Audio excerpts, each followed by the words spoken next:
Magandang umaga po sa inyong lahat mga kaibigan. Nandito po muli tayo sa ating pong programang Mga Pangakong Di Nabibigo. Ito po ang inyong Kuya Bong na bumabati sa inyo ng isang mapagpalang umaga. Welcome po. At binabati po natin ang ating po mga kaibigan dyan po sa Alicia, sa Tirad View, Santiago, Isabela, Ilocos Sur, Dipakulaw, Baler, Nueva Ecija, Pampanga, Tarlac, Pangasinan, Bataan, Zambales, Bulacan, Cavite, Laguna. Diyan po sa mga nasa norte, siyempre. At sa Mindoro, binabati rin po natin ang ating po mga kaibigan na nanonood po sa Facebook pages po natin na Adventist World Radio at siyempre dito sa Mega Manila. Nakikinig kayo sa 89.1 FM. At huwag po natin kalimutan yung ating pong mga numero 0917-174-2777 o kaya sa 0918-944-7891. Yan. At syempre, binabati rin po natin ang mga listeners po natin dyan po sa Pasukin at saka Bacara, Ilocos Norte. No? At dyan po sa Agub, Solano, mga church members po natin dyan. At syempre, yung mga workers dyan sa Marquis Prime Bake. No? Welcome po sa ating pong program. At huwag niyo pong pihitin ang mga talapihitan sa inyong mga radyo. At tayo po ay patuloy na makinig dito po sa ating pong pag-uusapan. Yan. Ang title po ay The God Who Rewards Those Who Seek. No? Ang Diyos na gumaganti o nagbibigay ng gantimpala sa mga naghahanap. No? At syempre, ang ating pong text ngayon ay galing po sa Hebrews 11:6. No? Ito po ay sa uluhin na po natin for the whole day. So kung meron po kayong notebook, isulat na po natin. No? Hebrews 11:6. Sabi po dito, but without faith, it is impossible to please Him. For he that cometh to God must believe that He is, and that He is a rewarder of them that diligently seek Him. Yan. So, ibig sabihin daw po, yung mga naghahanap sa ating Panginoon o yung mga patuloy na nagsasaliksik sa salita ng ating Panginoon ay bibigyan ng ating Panginoon ng gantimpala. No? Napakaganda po na pangako sa atin ito. So, ulitin po natin. Hebrews 11:6. But without faith it is impossible to please Him. For he that cometh to God must believe that He is, and that He is a rewarder of them that diligently seek Him. Alam niyo po, sa ating pong mga pananampalataya, tayo po ay nalulugudan ng ating Panginoon sa atin sapagkat kung tayo ay lumalapit sa Kanya at naniniwala sa Kanya, tayo po ay bibigyan ng ating Panginoon ng gantimpala. Kapag tayo po ay nagsasaliksik, so hinahanap po natin ang ating Panginoon. Yan. Alam niyo po, dito po sa Hebrews 11, kadalasan tinatawag po ito na faith Hall of Fame, no? Makikita po natin doon ang mga pangalan ng mga nananalig sa ating Panginoon, no? Kung paano ang ating Panginoon ay gumagawa ng mga pambihirang bagay doon sa mga ordinaryong tao lamang nang nagtitiwala sa ating Panginoong Diyos, no? Inihayag dito po sa verse 6 ang pangangailangan ng pananampalataya para daw tayo ay mabigyan ng pangakong gantimpala. Alam niyo po yung mensahe view dito, yung pananampalataya, hindi po lang naniniwala sa Diyos. Ito po yung paniniwala na ang mabuting gawa na galing sa ating Panginoong Diyos ay maibibigay po sa atin at atin po itong tatanggapin. No? Dahil hindi po actually sa sarili po nating kalakasan tayo po ay gumagawa. Ito po ay sa kalakasan ng ating Panginoon kung tayo ay nagtitiwala at meron tayong pananampalataya sa Kanya. Kaya lagi po natin tandaan, ating pong hanapin ang ating Panginoon. Ating pong saliksikin ang salita ng ating Panginoon upang tayo ay matuto sa Kanyang kaugalian, sa Kanya pong mga nais para sa bawat isa sa atin. Alalahanin po natin, seek. Yan. Hanapin natin ang ating Panginoon. S-E-E-K. Yan po yung ating po acronym for this morning, seek. No? Ano ibig sabihin nyo? Yung mga 4 na puntos na ating pong titingnan sa ating pong teksto ngayon ay yung una,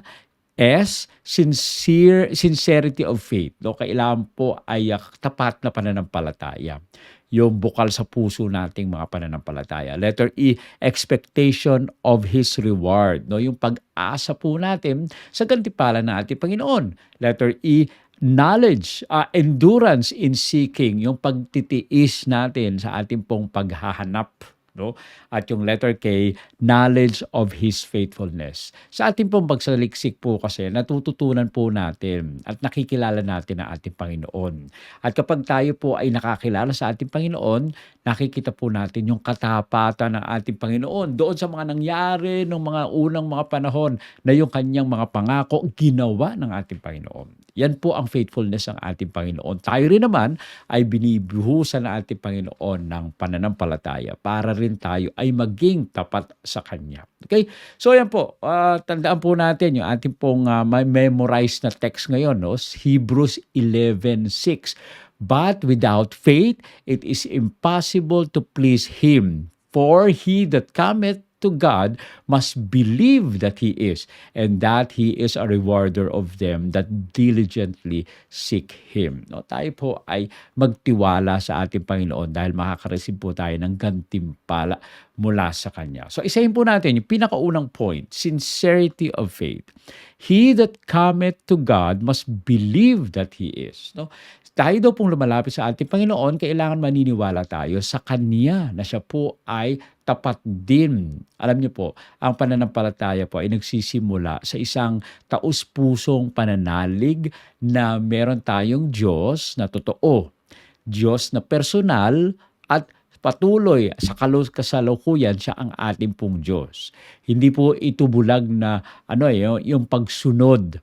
Ito po yung pagtitiwala sa isang buhay na Diyos na tumutupad po ng kanyang mga salita. No? Makikita po natin sa John 14:1, "Ye believe in God, believe also in me." No? Kung tayo po ay naniniwala sa ating Panginoong Diyos, kung tayo naman ay naniniwala sa ating Panginoong Hesus, ang paniniwala natin sa kanila ay pareho. No? Kung tayo naniniwala sa Diyos, kailangan rin naniniwala tayo sa ating Panginoong Hesus. Kung naniniwala tayo sa ating Panginoong Hesus, ay naniniwala rin tayo sa Diyos. No? Ito po ay ang paniniwala na ito ay ipinakilala ng ating Panginoon sa atin. Kung hindi pa natin kilala ang Diyos Ama, no? Kung kilala, tanong nga ng mga apostles, maaari mo ba kaming ipakilala o maaari mo bang ipakilala sa amin ang Diyos Ama? No? Sabi ng ating Panginoong Hesus, hindi mo ba ako nakasama na Pedro ng matagal na matagal?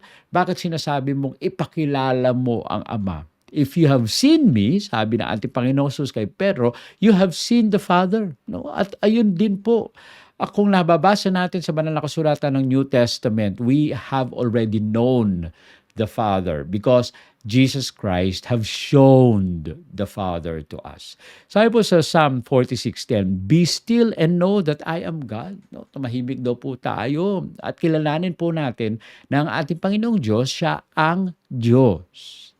Kaya ito po ay isa sa mga kailangan nating namnamin, no?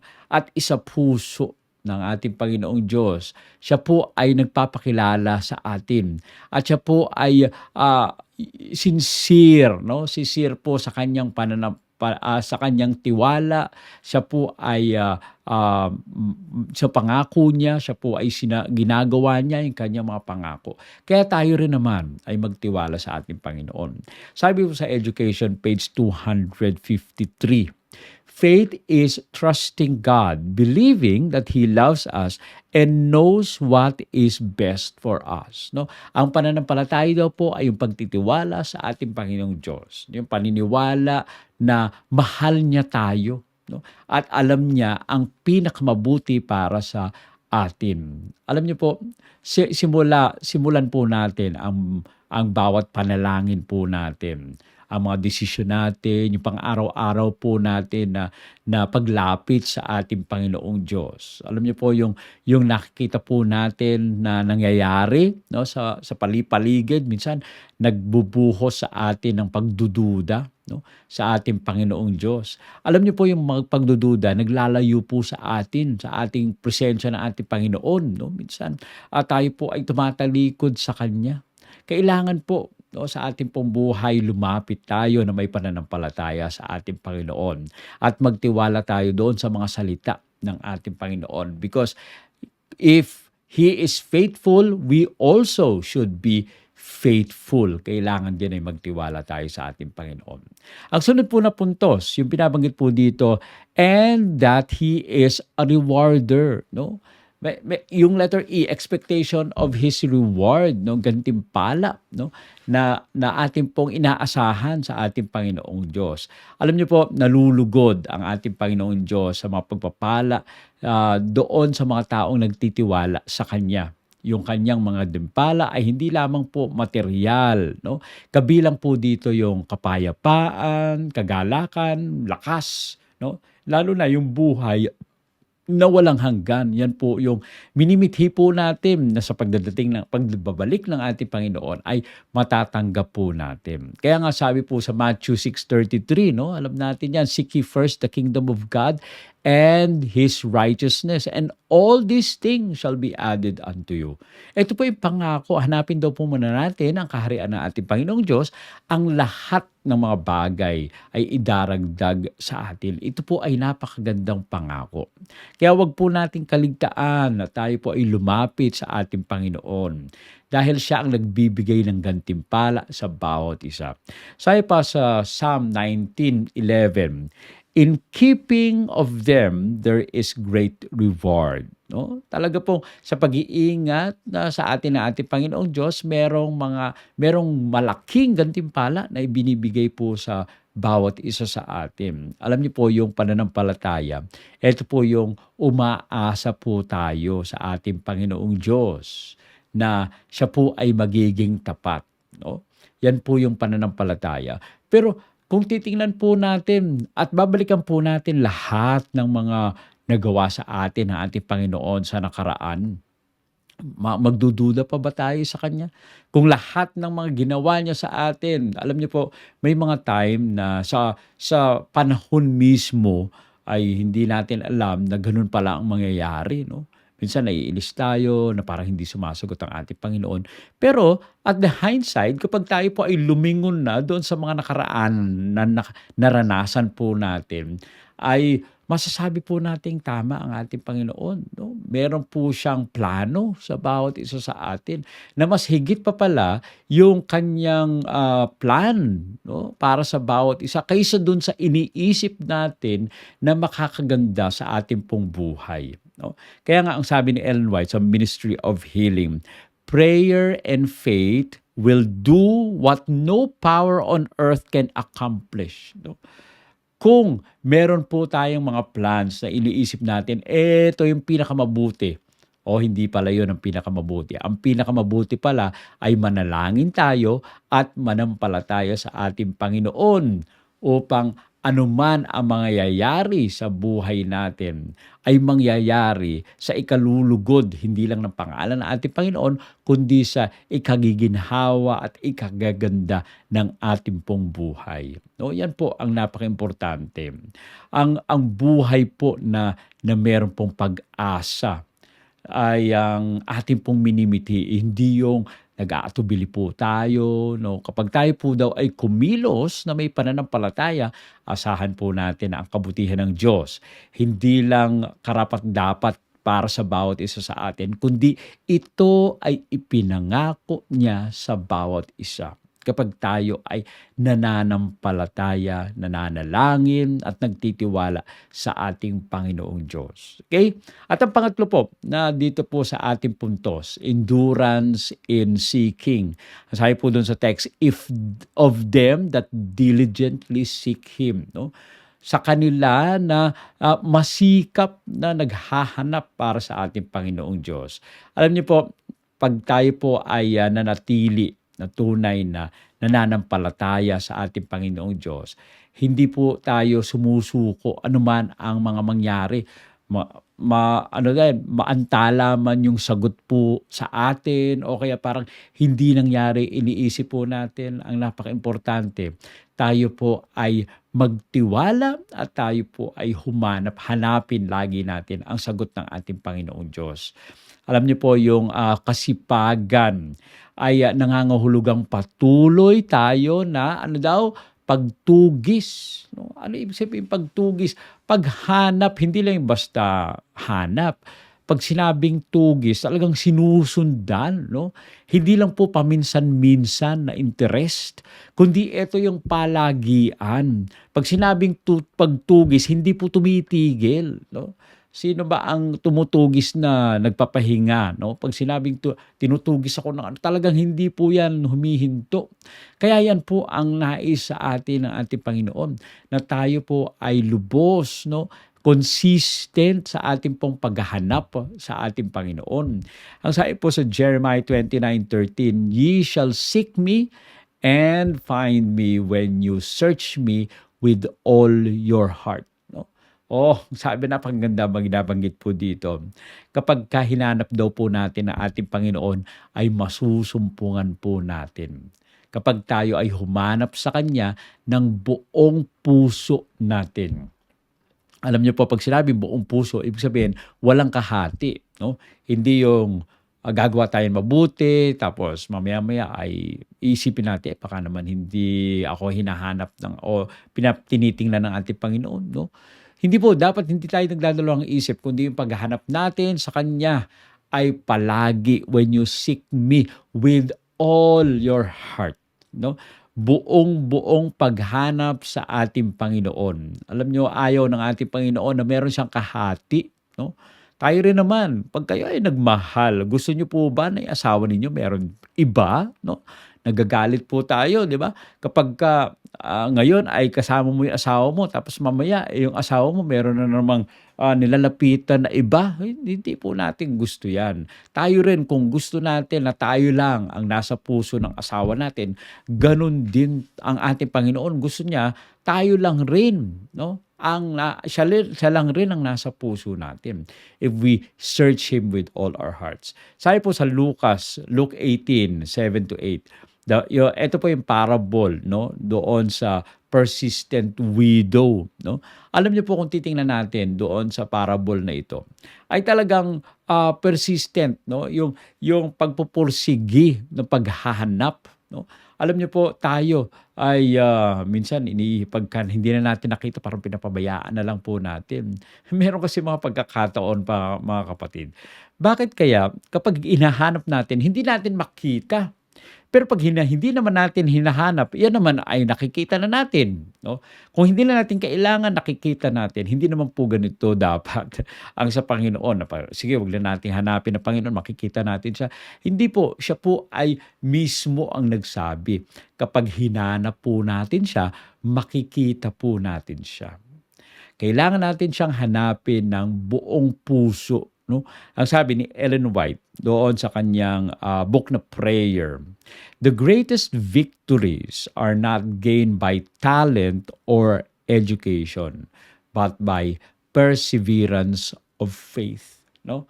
Ang pinakamalaking tagumpay daw po ay hindi po natatamo sa magitan po ng talento o ng ating pong edukasyon, ngundi sa magitan po ng pagtiyatiyaga, no, na may pananampalataya. Tayo po ba ay laging may pananampalataya? Tayo po ba ay matiyaga na nag-aaral ng salita ng ating Panginoon? Huwag po sana, no, minsan kapag tayo po ay nagbabasa ng banal na kasulatan, ay konting verses pa lang inaantok na po tayo.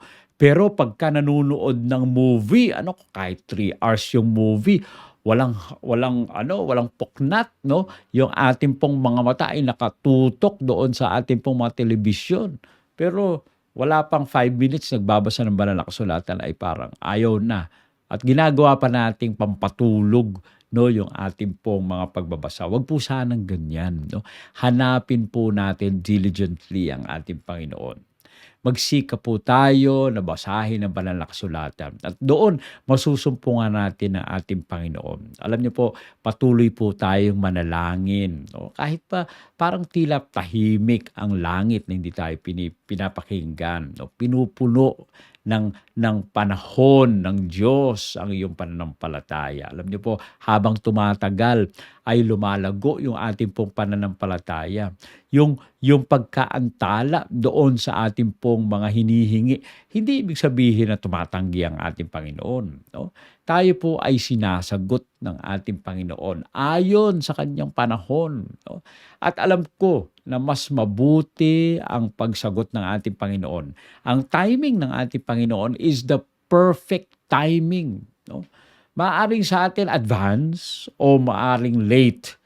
But God's timing is always perfect. Kaya magtiwala tayo sa ating Panginoon. Ayan. At ang pinakahuli, no? A knowledge of His faithfulness. He is a rewarder. O, ang ating Panginoon, siya po ang nagbibigay ng gantimpala. Alam niyo po yung pananampalataya ay tumatanda sa pagtitiwala, no? At tumutupad sa gawain ng ating Panginoon Diyos.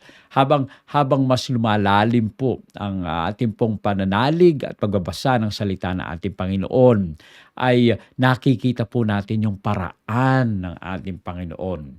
At alam po natin, hindi po na matitinag ang pananampalataya natin kapag tayo ay lalong nagbabasa at tayo po ay nagsasaliksik ng salita ng ating Panginoon.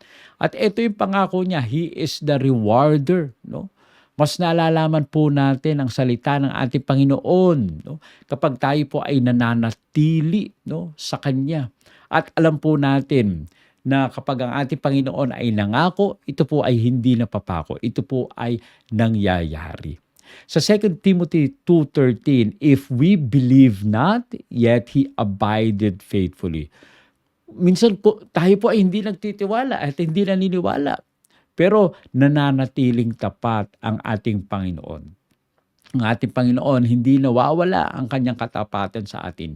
Yung pangako niya, nangyayari pa rin. No? Kahit tayo minsan ay tumatalikod sa ating Panginoon.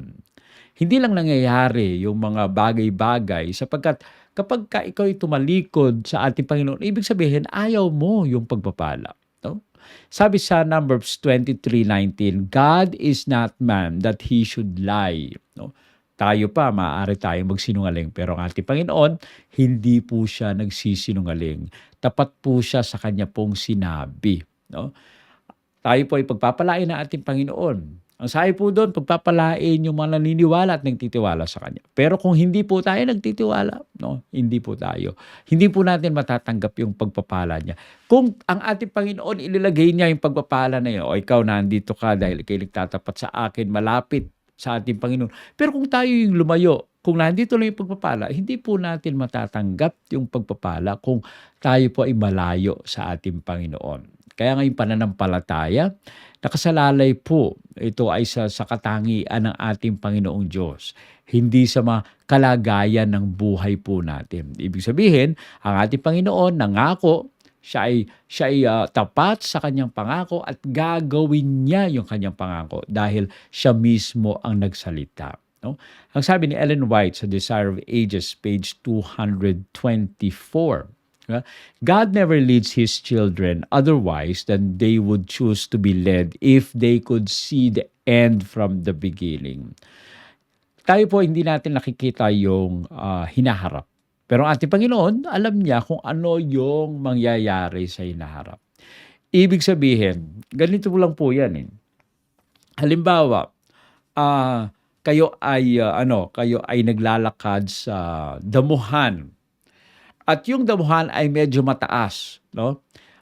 Mas mataas sa ulo ninyo or nasa ulo ninyo. So ibig sabihin, hindi niyo nakikita. So ang ginawa ninyo ay sabi niyo sa kaibigan ninyo, sige bubuhatin kita. Ikaw na lang yung magturo ng daan sapagkat hindi ko nakikita. Sabi mo na sa akin kung kanan o kaliwa. No? So inilagay mo na ispinasan mo na yung iyong kaibigan. At ang sabi ng kaibigan, sige, diretso lang, diretso. O medyo kanan, medyo kanan. O sabihin mo, parang hindi naman yata yan yung daan. Paano mo masasabi kung hindi yun yung daan? Hindi mo naman nakikita. Ang nakakita, yung nakasakay sa iyo. na kaibigan mo. So, sinong paniniwalaan mo? Siyempre, ang paniniwalaan mo, yung nakakakita nung future ay nung dadaanan, no? So, gano'n din po sa atin. Huwag po natin ipilit, no, yung gusto po natin dahil hindi natin alam yung future, but God knows. Alam ng ating Panginoon kung ano yung future natin. Magtiwala po tayo sa Kanya. Iangkla po natin yung pananampalataya natin sa katapatan ng ating Panginoong Diyos. Yung tagumpay natin ay nakasalalay sa salita ng ating Panginoong Diyos. At alam po natin na hindi tayo bibiguin ng ating Panginoon. Kaya dito po sa Hebrews 11:6, ito po ay parehong tawag sa atin to at saka pangako. Inaanyayahan po tayo ng ating Panginoon Diyos na maniwala, na umasa, na maghanap at magtiwala sa ating Panginoon Diyos, no? At gagarantiyahan tayo na meron tayong gantimpala. No, tandaan po natin yung acronym po natin, SEEK. Ano yung sabi doon? Sincerity of faith, no? Katapatan ng ating pong pananampalataya. Letter E, expectation of His reward. Kailangan meron po tayong pag-asa doon sa gantimpala ng ating Panginoon. Letter E, endurance in seeking, no? Pagtitiis, no? Sa ating pong paghahanap. At knowledge of His faithfulness, kaalaman sa katapatan ng ating Panginoong Diyos. Alam niyo po, ang ating Panginoong Diyos, hindi po na siya nagtatago. Siya po ay naghihintay sa mga naghahanap sa Kanya. Kapag pakiramdam po natin na yung buhay natin wala ng katiyakan, maniwala po tayo sa ating Panginoong Diyos. At siya po ang magbibigay sa atin ng gantimpala. Kung hahanapin po natin siya ngayon, nang meron pong pananampalataya, pagpupursigi at pagsuko, matatagpuan natin ang ating Panginoong Diyos sapagkat siya po ay tapat na tumutupad sa kanyang mga pangako. Tayo po ay manalangin. Ama naming banal Diyos na nasa mga langit, muli po kaming lumalapit sa inyong banal na harapan. Nagpapasalamat po kami sa iyong biyaya. Nagpapasalamat po kami sa pangako po ninyo na kami ay inyong patuloy na gagabayan. Kapag kami ay humanap sa inyo, kami ay makakasumpong at kayo po ang siyang nagbigay ng pangako na ito. Panginoon, nawa ay panghawakan po namin ang inyong pangako at patuloy kaming magtiwala sa inyo sapagkat kayo ang Diyos, naglumalang, nagmahal at patuloy na nag-aaruga sa amin. Muli po kaming nagtatalaga ng aming pong buhay sa inyo. Samahan po kami sa buong maghapon na ito sa pangalan ng aming Panginoong Hesus. Amen. Amen. Maraming salamat po mga kaibigan sa inyong patuloy na pagsubaybay sa ating pong programang mga pangakong di nabibigo. Muli po, inaanyinahan namin kayo bukas sa ganito pong oras, 8 o'clock hanggang 8:30 para po sa ating pong pag-aaral, lalong-lalo na po sa mga pangako ng ating Panginoon na nakasaad sa banal na kasulatan. Nawa po ang pagpapala ng ating Panginoon ay maranasan po natin at patuloy tayo magtiwala sa Kanya sapagkat Siya ang Diyos na nagmamahal sa atin. Muli po, magandang umaga at God bless po sa inyong lahat.